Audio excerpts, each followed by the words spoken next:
And in 1998, he joined GIBS. So that was about 18 months before we actually opened the doors. So he's one of the real founding members of our business school. And he was responsible for executive education. One of the highlights of his contribution was the global EDP, which still runs today and is our flagship executive program. After leaving GIBS, he moved across to executive search, to Spencer Stuart, and he was a global partner at Spencer Stuart, assisting local and global companies to find senior executives and board directors. So for some 15 years, he's been in executive search, and he was a member of multiple industry and functional practice groups, 2 times winner of the Spencer Stuart International Lou Rieger Award for Quality Performance. Instead of sliding into retirement, Chris then decided to go into consulting, and he founded a firm called Future Purpose, a company which he established after working in the field of leadership and executive search for more than 20 years. Chris is also deeply interested in the not-for-profit field.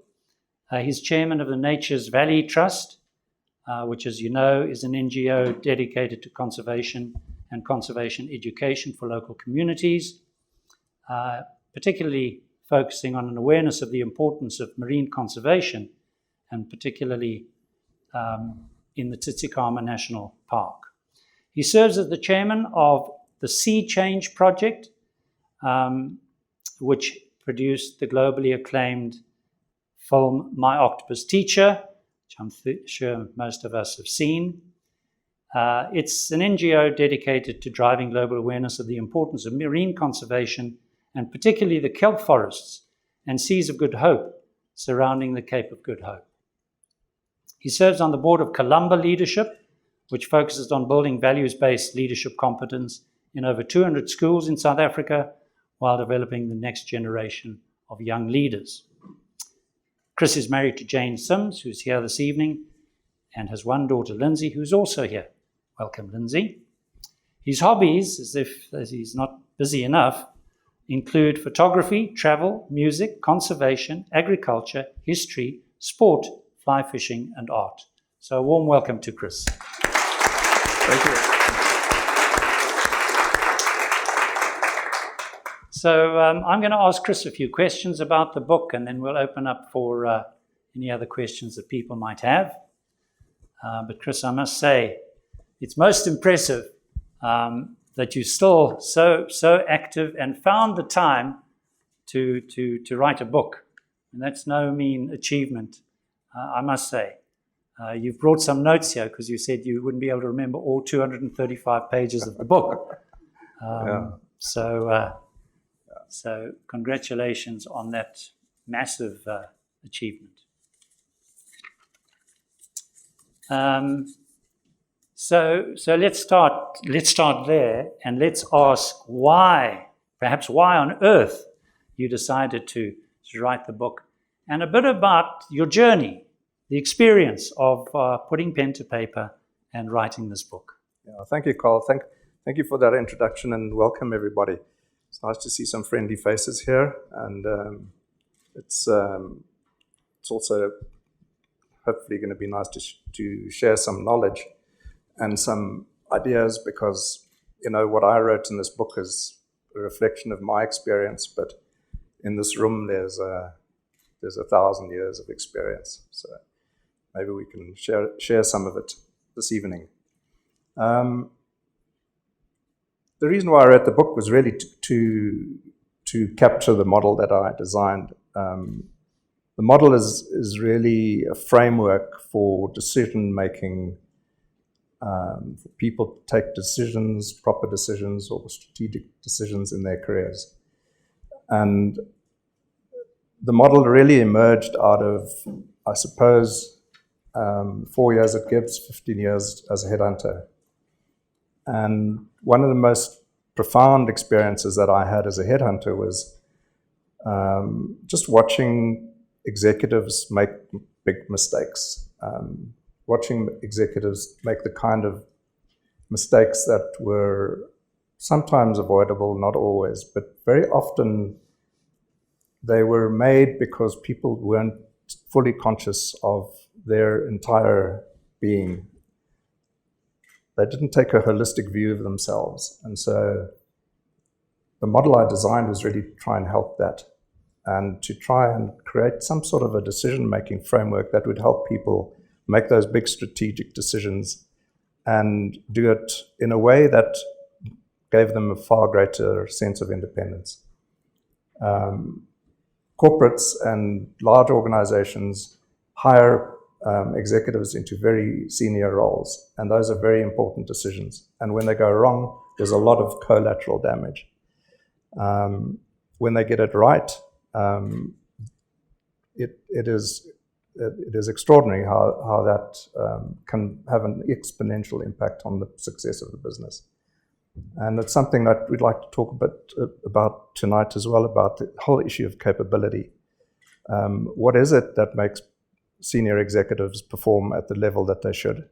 What is it that makes people take on roles that are maybe slightly ahead of what they can do, but they have the potential to do it? And what is it that makes the environment in which they go into such a critical factor for success? So that was really the reason why I wrote the book. The book was put together for that, to try and capture that. But more importantly, I think the book was also about sharing my own experiences in the world of work and around the world, and trying to share some of those insights.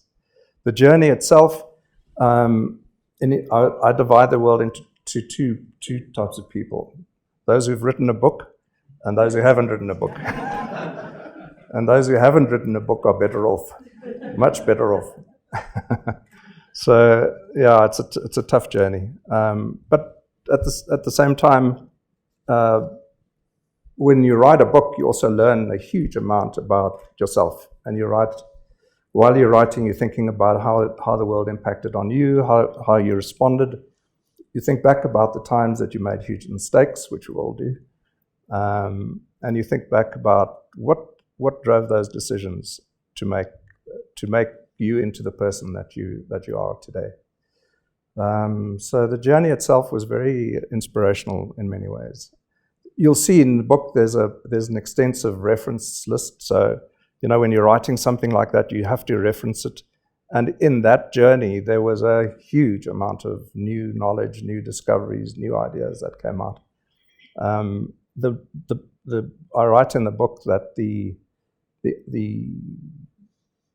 knowledge base which sits in the chapters covers a wide range of things, everything from early childhood development to leadership, to organizational design, to artificial intelligence, to issues about that of the day today, post-COVID. There's a wide spectrum of issues that we look at. We touch on how the science of the mind is beginning to influence decision making, how technology is beginning to shape strategic decision making, how the geopolitics of the world is starting to change the way that companies build their global strategies. So that is all. Those are all the things that are really informing our decisions today about what we want to do with our lives. Sure. Chris, the book is based, and you've touched on this, on a kind of a philosophical framework. Can you tell us briefly the 5 dimensions that you cover in the book? Sure. It's there are 5 key components to this model. One is when we think about our careers and the decisions that we are about to make. at a more senior level, one of the most incredible things is the importance of our origins, the village where we grew up. A couple of years ago, Carl and I did a piece. We wrote an article called "The Route to the Top," and it was about the way that people become CEOs, and one of the most interesting things about that research that we did, we spoke to about 30 CEOs here in Johannesburg, and one of the things that emerged out of that was that they all referred to the early days. They were all, at some point in their lives, they had been a leader. At some point in their lives, they had been put into a position where they were accountable for something.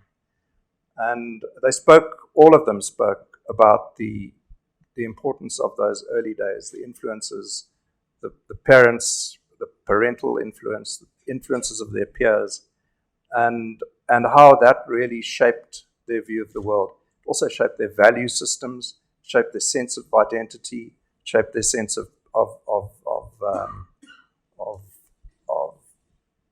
really being able to relate to the world in a positive sense.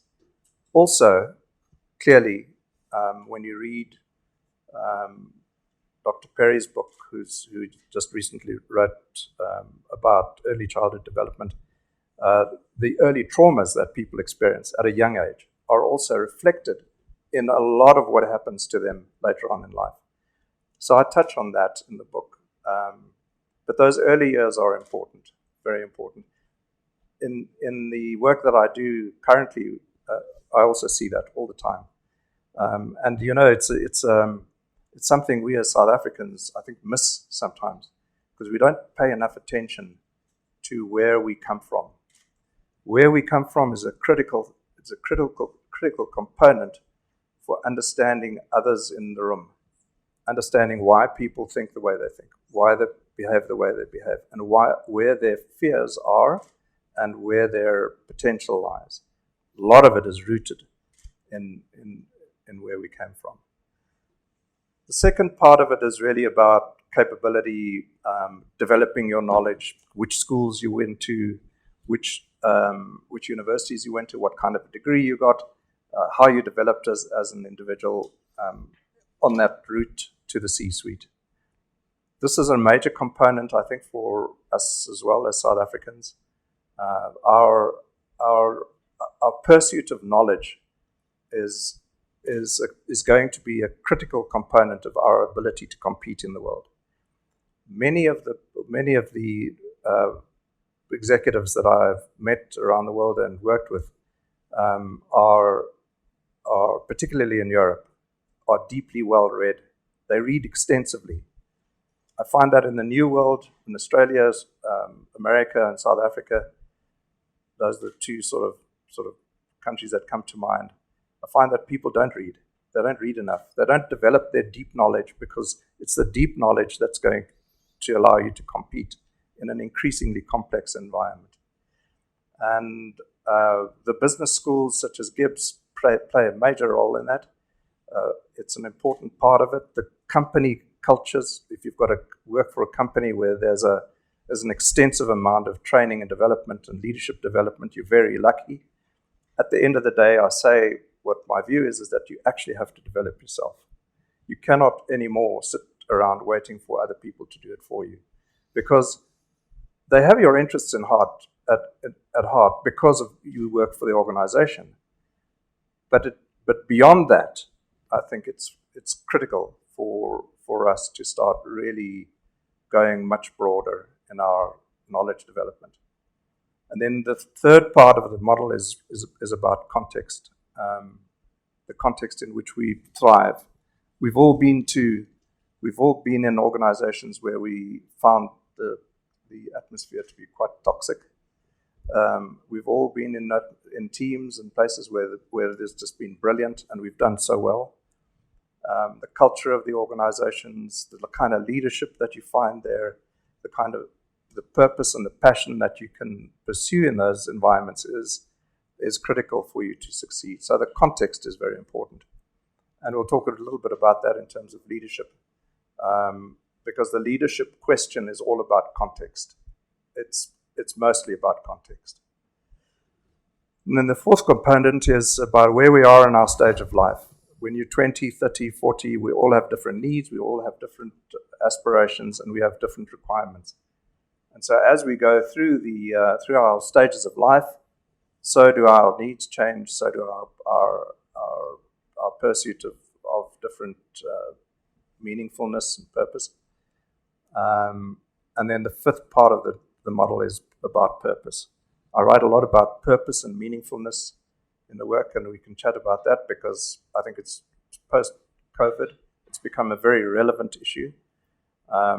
People are much more aware of the need to do meaningful work.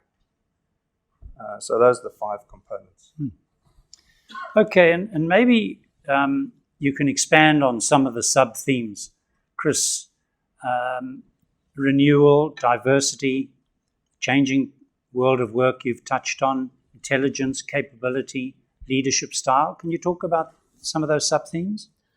Yeah, throughout the book, we look at those what I call the golden threads of important themes that run through our lives. One is curiosity.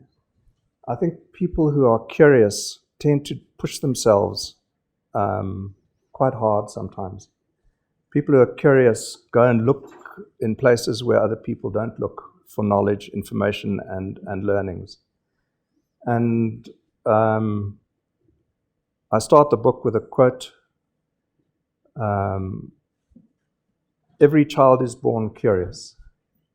And I think sometimes we lose our curiosity because of people suppress our curiosity. And I think it's wonderful, even when you're older, to remember that and to possibly regain it. So the question of curiosity, I think, is really important. And then when we do leadership assessments, and all the companies all around the world do them, I've done a lot of them when I was at Spencer Stuart. I've been confronted by various models of leadership assessments, and they all seem to test the kinds of intelligences that are deeply embedded in past theory. And I think there's a whole new wave, new requirement, new kinds of intelligences emerging that are going to dictate the ability of people to take proper decisions in the future. And I suspect it's going to be much more around the ability of people to be in touch with their emotions, people to be in touch with the emotions of the people that they lead, and leaders being able to really be connected to a system around them and be part of an ecosystem which is going to require very high levels of integrated thinking. The ability to think systemically is going to be critical in the next 10, 15, 20 years, because the systems that we sit in are increasingly becoming more and more integrated. And I think that kind of intelligence is going to be very important. Okay, diversity, leadership style. Yeah, Topical. Diversity is, for me, is it's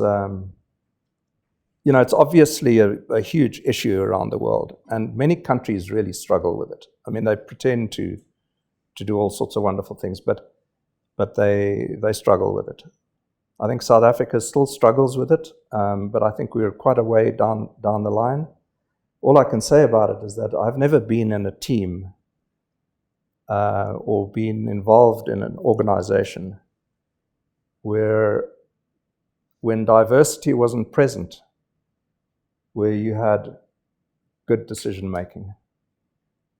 Diversity brings out the best in an organization. It is a critical component today, especially, but going forward, it's going to be even more important. When you have diverse ideas, diverse thoughts, different brains, different backgrounds in the room, you always get a better decision. You always have a better decision at the end of the day. And so that is, for me, I remember when we started GIBS, Carl and Nick and me and a couple of other people were sitting around, and we were strategizing around how to make this place more diverse. We were struggling right at the beginning. It was just at the beginning of the changes in South Africa.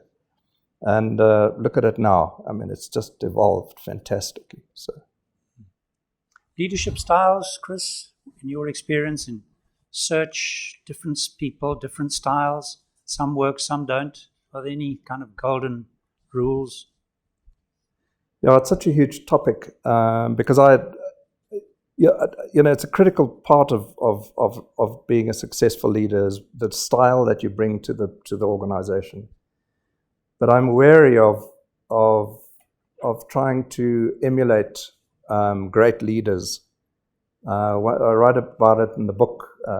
Napoleon is often held up as one of the great leaders, etc., etc. And many books have been written about him, and lots of thoughts about how he had been so successful.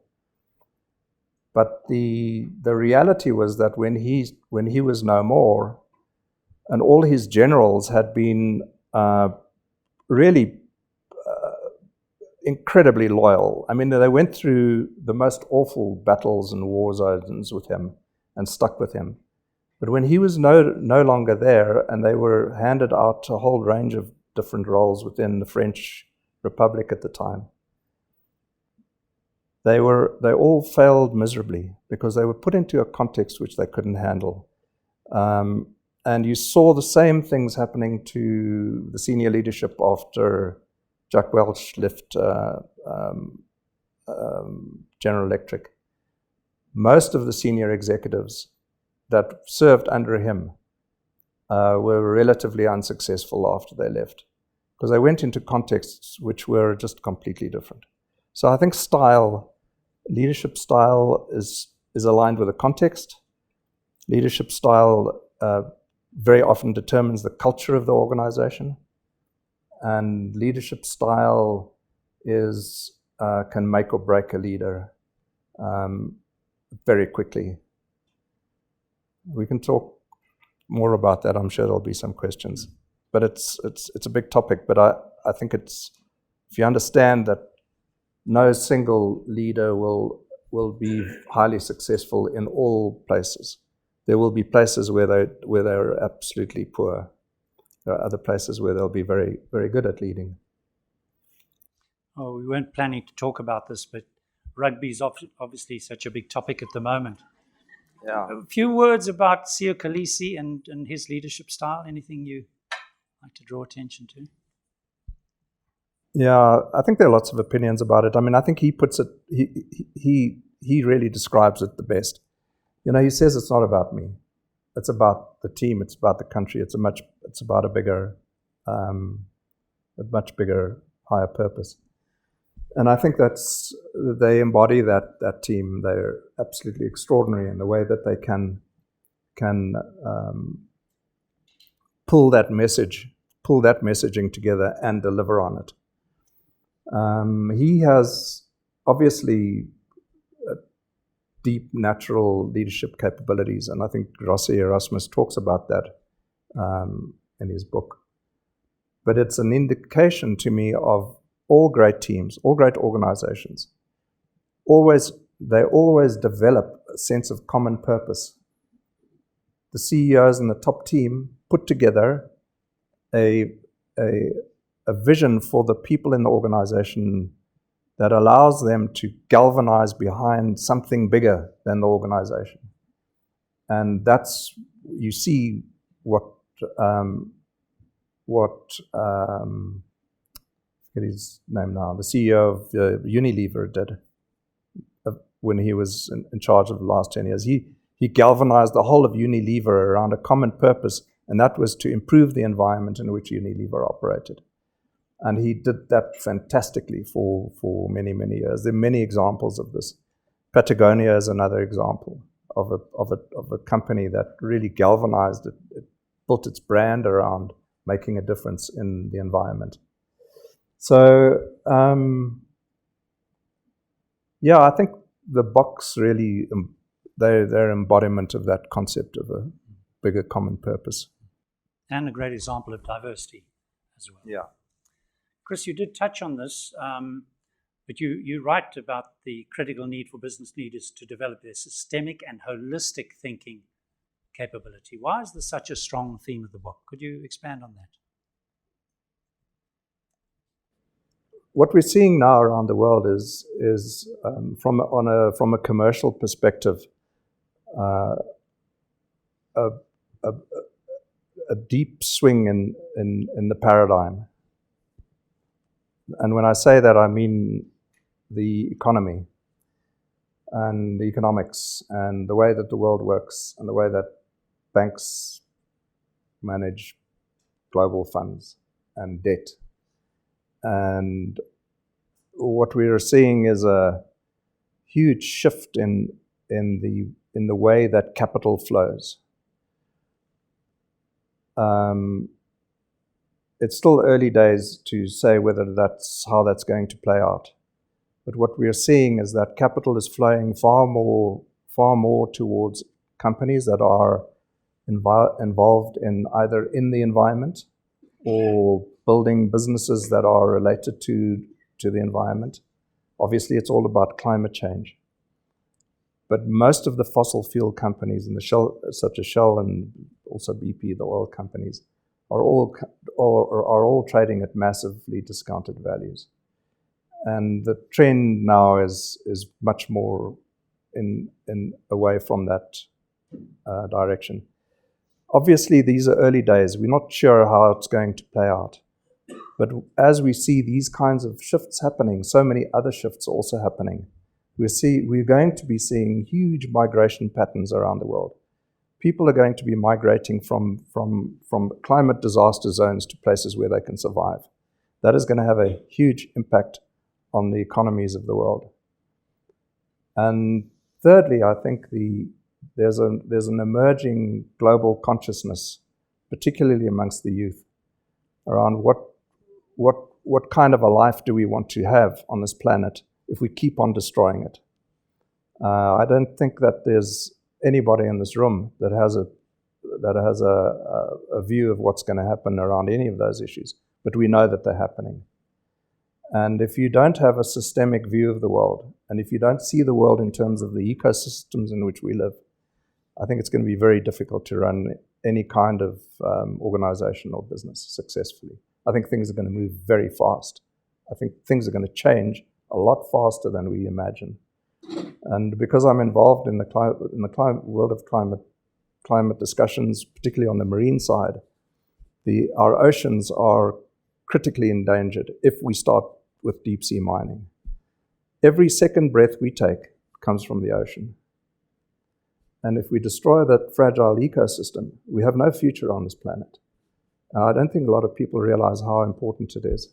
I don't like scare tactics because I don't think they help anybody, but I think there's some deep facts that are beginning to emerge that we have to take care of. And I think the leadership, the business leadership around the world is going to be responsible, have to take some responsibility in this area.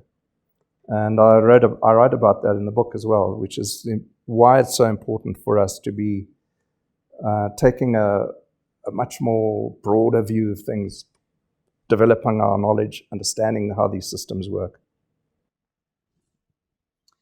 Chris, you've worked across different countries, many different sectors. Your experience in search exposed you to a lot of different companies. And you talk quite a lot about culture. So there's national culture. Maybe you can talk about that. And then we'll talk about organizational culture. Those of you who've looked at Gert Hofstadter's work, I'm sure there are many of you who've, during the MBAs that you've done, have a sense of that side of it. He wrote extensively about the impact that a tribal or national culture has on the organization, sort of an outside-in view. It wasn't something that was really very prevalent when we first started doing the culture work in the early 2000s, but it's now becoming quite an important component because people around the world are moving cities, they're moving countries, and they're taking a lot of that national culture with them, and that comes into the organization. And I think it's fantastic because it brings a richness to organizations which we previously haven't seen to that degree. But I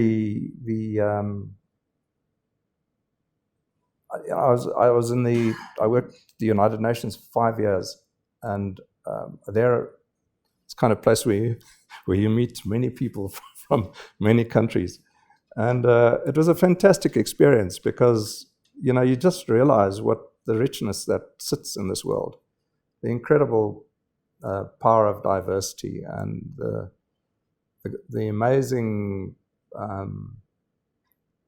quality of people all around the world in various countries coming together in one place, and their cultures inform their decision making. Their cultures inform the way they see the world.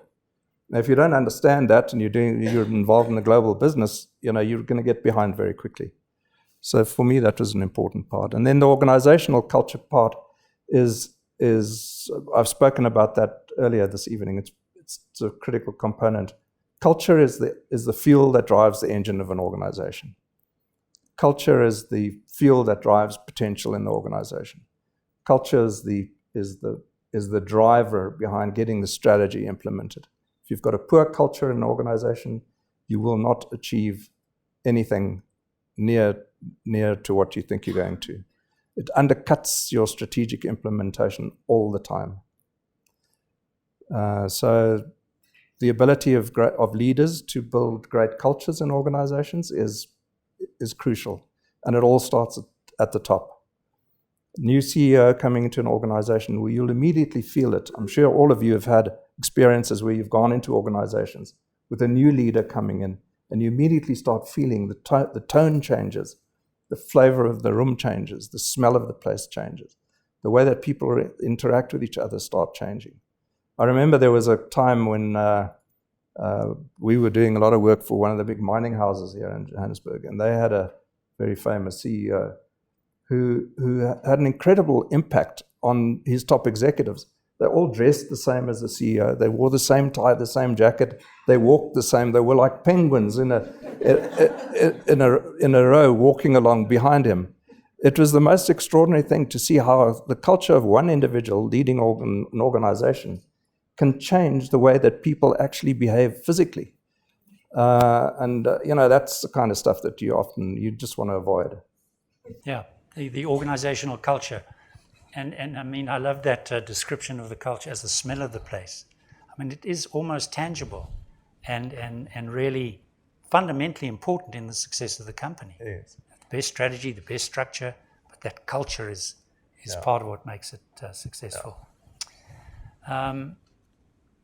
You talk a lot about alignment in the book, and I wrote down one of the quotes from the book. We need to know how best to align our talent, passion, capabilities, and potential with our purpose and the context in which we work. Could you talk a little bit more about that? Yeah, my experience with when I saw it happening, when I saw executives actually getting that right, where they had a sense of what they were passionate about. They knew what they were really good at, but they were able to match that passion with their capability and their skills and experience. And then sometimes you would even see how they managed to line that up with their potential. And there's a lot of hard work in that. It doesn't just happen overnight. I saw these people taking deep notes about how they are, who they are, what kind of values they had, where they wanted to work. And they managed to align these amazing things within them in a way that made it pretty impressive. They weren't always the big next leader of some major company. Sometimes they were just great executives doing an amazing work in an organization. But they were very much aligned in terms of their passion, their skills, and the work that they were doing. Chris, I've certainly been aware of this challenge that executives face as they move up in the organization. Do they remain specialists in finance or whatever? Or do they follow the sort of general management, executive, CEO route? Often the big money is on the executive sort of pipeline, but some people would be advised to remain a specialist. Could you talk about that challenge for people? Yeah, it's actually quite topical right now. There's I was just on a global webinar the other night talking to some people about this very topic. And there seems to be, obviously there's an opportunity for people to specialize, because by specializing, you're putting yourself right in that sweet spot, which is the global economy that's looking for specific expertise in specific areas, where you can really become an expert in an area and serve a number of different clients. And it obviously speaks to people who are good at building their own consulting houses, and they're good at building their own sort of advisory firms. But there's also a new idea that's emerging, and that's about the need for deep generalists. For people who, because of the requirements of many organizations, and because of the complexity in which a lot of the leadership takes place, there's an increasing need for people to be very, very, very well experienced and have deep knowledge on numerous pockets. And that's a journey. That's a life journey, I think, and it speaks to the value of experience. It speaks to the value of having more older people in the business. The choice is incredibly individualistic, because I don't think that being a specialist suits everybody, and I don't think becoming a generalist suits everybody. I think you really have to see where your strengths lie. Obviously, if you're going to go into a general management role, it's no point in trying to be a specialist. If you're a specialist and you want to get into a general management role, that's different, and there are many cases of that happening. Yeah, and you've started to talk about this, but your experience in the successes and failure rates of executive transitions into new roles in companies. Could you talk about transitions and your experience? Yeah, it's what the book is really mostly about. It's about making those big transitions. It's about moving into more strategic roles, and I write quite extensively about that in the book. It is probably one of the most important parts of understanding career transitions into senior roles, mainly because I think the gap between what the person expects to happen and what actually happens is often quite huge. That shift from senior executive into CEO is massive. It's a very scary place to be, and that's why I think it's very important for people who are taking on their first CEO role to have significant support around them, no matter how smart they are, no matter what an incredible track record they might have, but to pack around them a good amount of support, some coaching, some senior executives who've been through that route before, because it's daunting. There are a lot of things about the first 100 days, and then there's all sorts of perfect advice for everybody, for new CEOs, and they can read all about it. But when they're in the seat, and they suddenly understand that they are the final, that they take the final decisions around most things, obviously with the board and the chairman, but it's a big shift. And below that as well, I think very often we don't fully understand the implications of putting people into roles that they're not ready for. Write a lot about that in the book, about being in flow and being able to manage a role that you've been given, and the the very detrimental impact that it has on the confidence of executives when they get put into roles that they can't handle. I was here a couple of evenings ago when Fani Titi, CEO of Investec, was speaking about that very issue. He said, if you find that you're in a place or in a role where your confidence is being destroyed, leave. The destruction of confidence in individuals by putting them into roles that they can't handle is one of the worst things that you can do to somebody. And these flow models that we use in the book speaks to that. It's the organization gets hurt, and so does the individual. And there are ways to avoid that. To just maybe wait a little bit, give the person another couple of years to develop their experience, or give them some kind of a coaching support, or provide them with exposure to the kinds of things that they need to know before you put them in that role. And this happens all around the world, not just in South Africa. Coaching and mentoring. Chris, you've talked now about coaching. Tell us a bit more about mentoring and how you see the difference and why mentoring is so important. Yeah, I mean, if you look at, I saw some statistics. I think Spencer Stuart did a survey a couple of years ago. 85% of American executives have a coach. And in many ways, some people think it's somehow there's something wrong with you if you need a coach or you need help or whatever. But it's not. It's much more than that.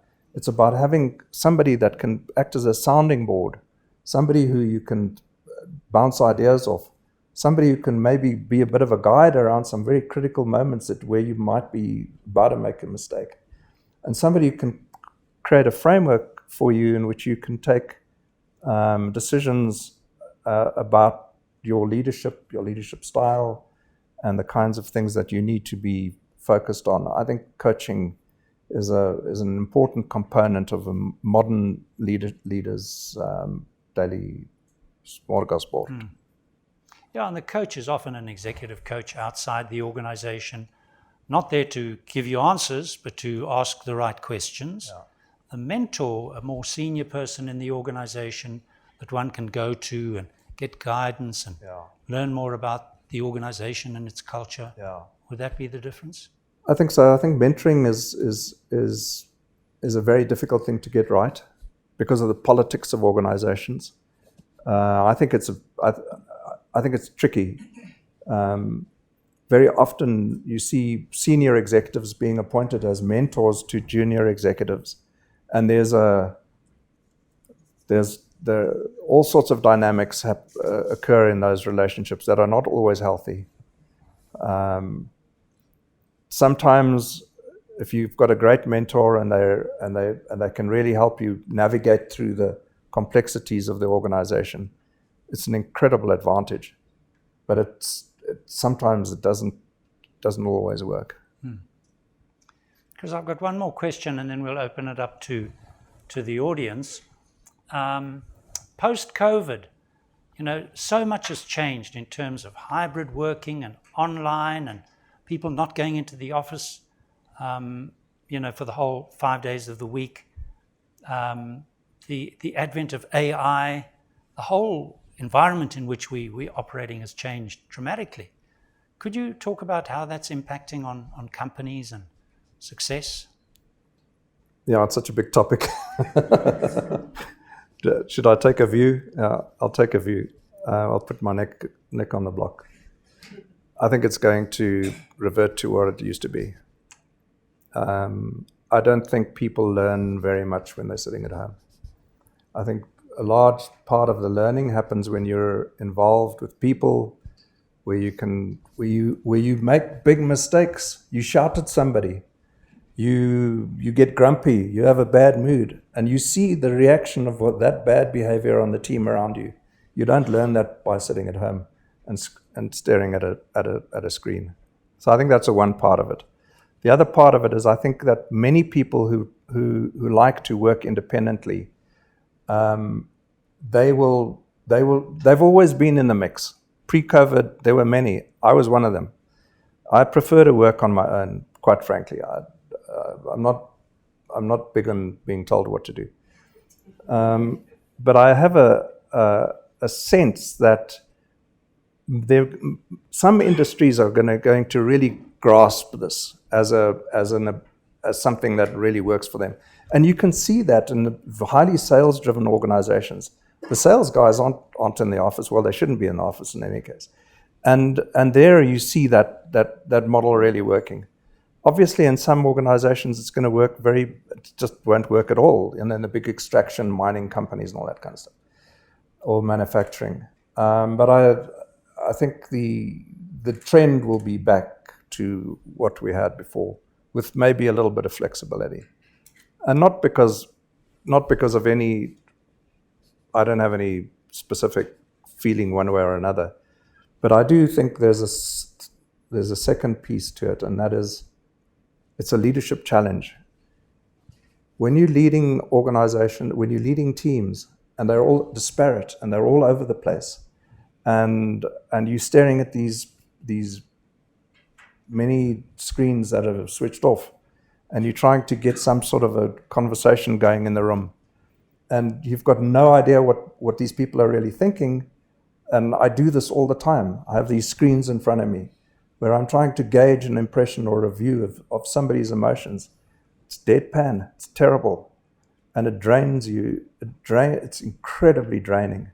I think the leaders of the world are just going to eventually give up. They're going to say, enough, can't do this anymore. You mentioned a very critical concept, the pursuit of deep knowledge. And the new concept, that is growing now of that deep general management of some sort.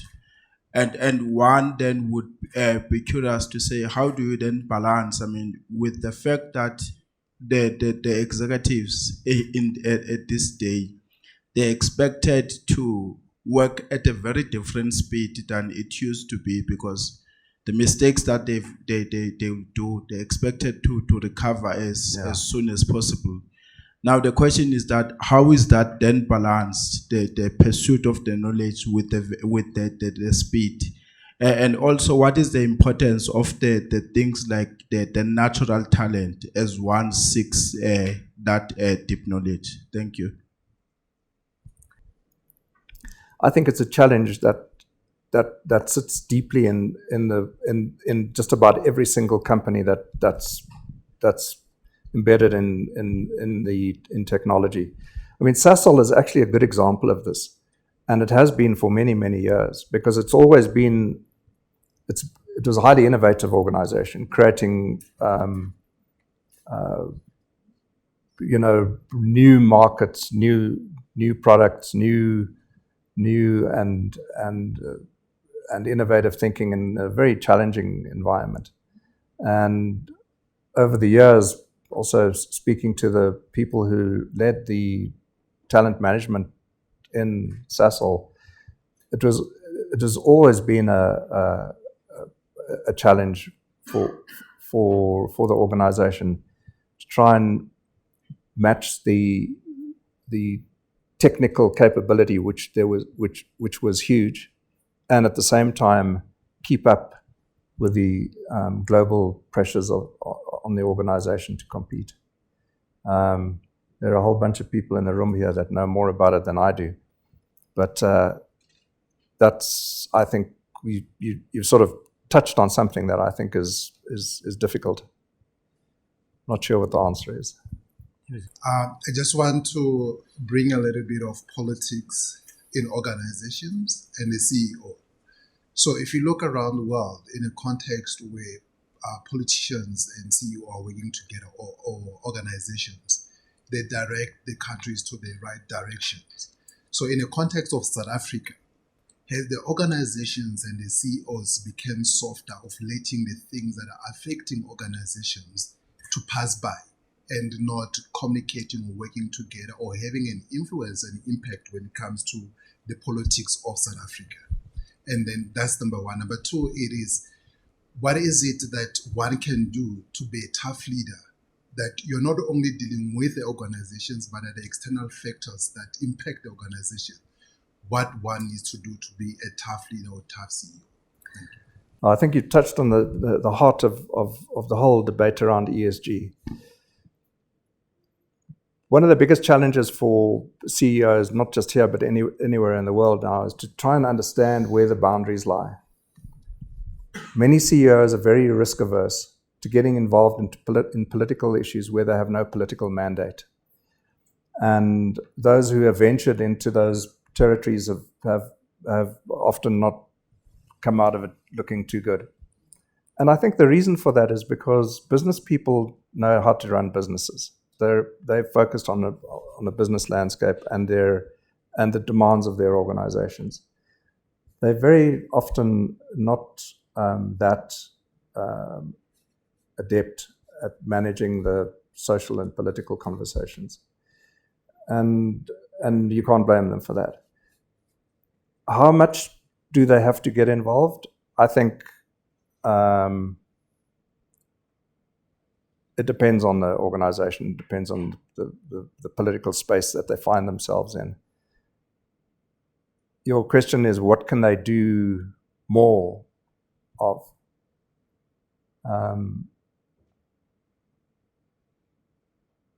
I don't have the answer to that, but I do know that I think on social issues, like a country like South Africa, we see a couple of very good examples of companies and organizations that have taken a stand, that are making a big difference in terms of the environment in which they operate in. Discovery, I think, is a good example of that. They do reach out. They do have impact in a much broader sense than the immediate business needs. The other part for me is, if business leaders don't start taking a really powerful role in protecting our biodiversity, they won't have businesses anymore. You can't operate in a land of poverty and expect your business to succeed. It just doesn't make any sense to me. I don't think that individual businesses can do it on their own, but I think if they look at it from an ecosystem perspective and they start collaborating under the broader umbrellas of business, they can have a huge impact without necessarily having to expose themselves individually to political wars out there. But I think the role of business is just critical. It has been for forever in South Africa. Our history and our politics is built on the decisions of business leaders going all the way back to Cecil John Rhodes. So for business to be not involved, I don't think it's possible. I don't think we have any option going forward. We need to build those public-private partnerships. The government just doesn't have the capacity to deliver, particularly on these big projects. I think if you look at some of the really big projects that were delivered using that model in South Africa, most of them have been pretty successful. So there's a good track record of it working. But within the government, you still have deep pockets of anti-business sentiment. You have people there who want to control everything. You've got people there in very senior positions who are very centrist in their view, who think that government should control everything.